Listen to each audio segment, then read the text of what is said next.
നമസ്കാരം. സ്കൂൾ തുറക്കാറായി, അതുപോലെ മഴക്കാലവും വന്നെത്തിയിരിക്കുകയാണ്.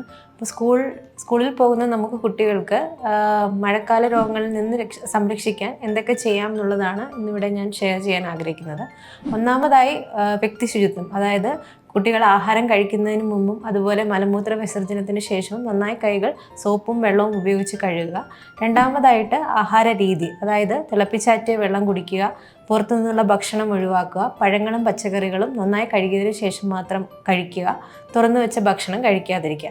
മൂന്നാമതായി പരിസര ശുചിത്വം, അതായത് വെള്ളക്കെട്ടുകളിൽ ഇറങ്ങുന്നതും വീടിന് ചുറ്റും വെള്ളം കെട്ടി നിൽക്കുന്ന സാഹചര്യങ്ങളും ഒഴിവാക്കുന്നത് വഴി കൊതുകുകളെ നമുക്ക് നിവാരണം ചെയ്യാൻ സാധിക്കും. നാലാമതായി വസ്ത്രധാരണ രീതി, അതായത് പുറത്തു പോകുമ്പോൾ കട്ടിയുള്ള വസ്ത്രങ്ങൾ ധരിക്കുക, കുടയും റെയിൻ ജാക്കറ്റും ധരിക്കുക, അതുപോലെ തന്നെ നനഞ്ഞ വസ്ത്രങ്ങൾ ഒരിക്കലും ധരിക്കാതിരിക്കുക. പിന്നെ അഞ്ചാമതായി കുട്ടികളുടെ കുത്തിവയ്പ്പുകളൊക്കെ കൃത്യസമയത്ത് തന്നെ എടുക്കുക.